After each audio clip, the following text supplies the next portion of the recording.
On the 19th of October 1924, the first two-way contact on the amateur bands took place between New Zealand and Great Britain.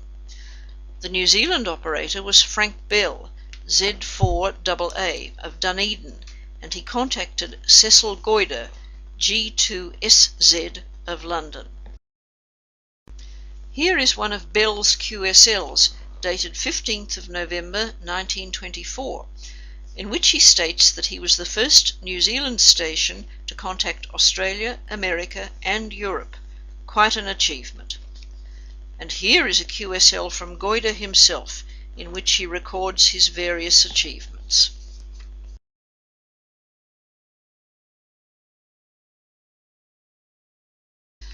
In 1927, a new system of call signs was introduced, in which the first letter of the prefix indicated the continent and the second letter the name of the country.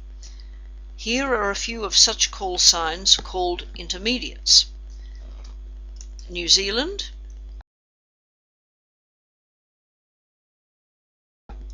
Australia,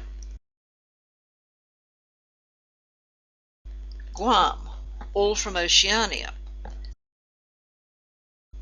Asiatic Russia, China,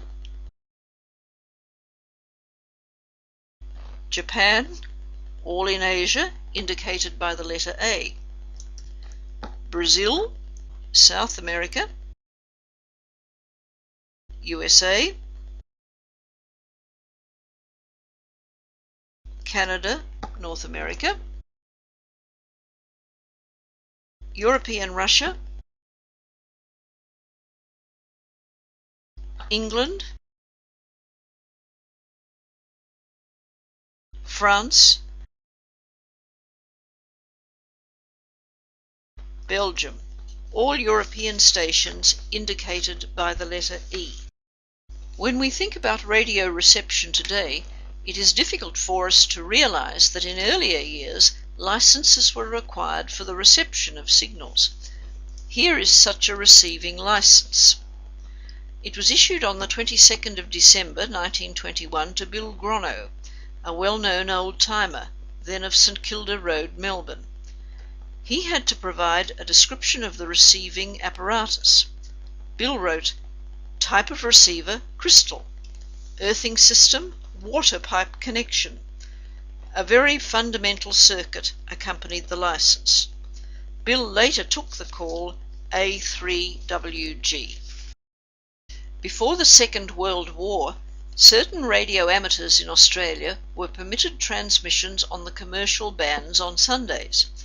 Charles McLaurin, 2CM, transmitted from the roof of the Wentworth Hotel in Sydney. Alf Maddick, A3EF of Melbourne, has written on his QSL card, "This station is regularly on the air Sunday afternoons and evenings after the regular broadcasting ceases." Experimental licenses were granted also to some commercial firms who transmitted on the broadcast bands, like this one in Cheltenham, Victoria, and OA3BR in St Kilda Road, Melbourne. Today we take portable operation for granted, but before the war many countries, including Australia, placed restrictions on portable operations. In some cases a different call sign was issued. The letter X was frequently employed in the call sign to indicate portable operation. VK5FBX, XVK5FB,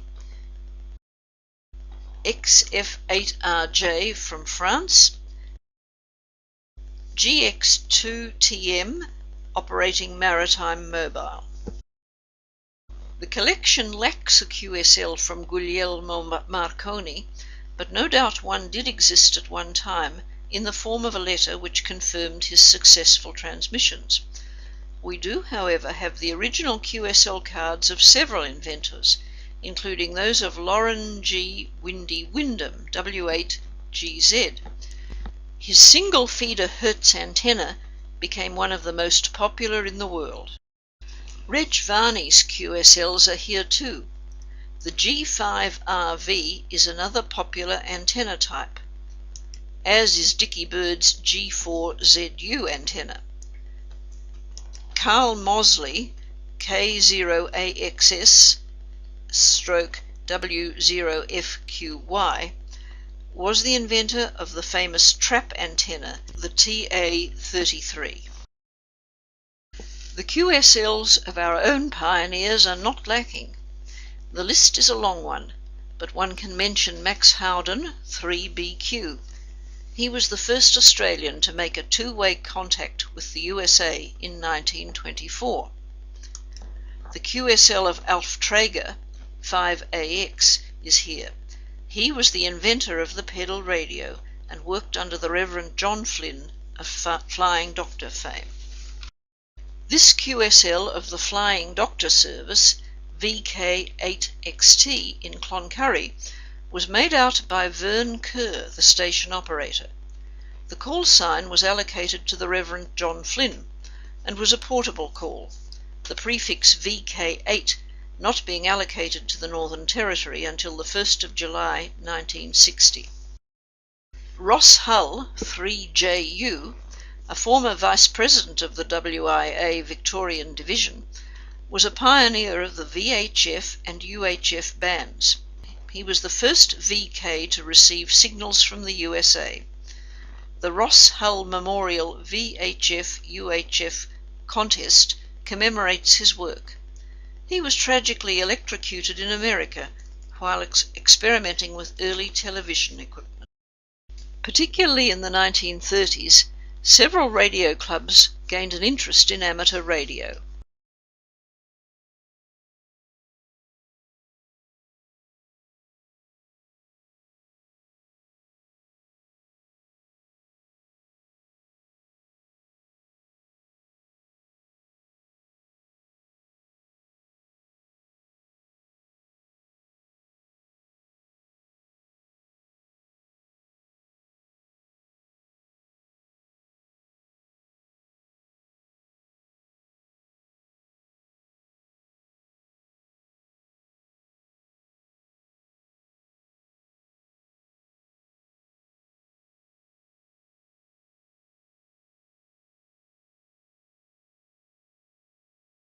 Also in the 1930s, contests became popular now that overseas contacts could be made. But even in the early 1930s, to work all continents was a real achievement. There was a Worked All Continents certificate and a WAC club.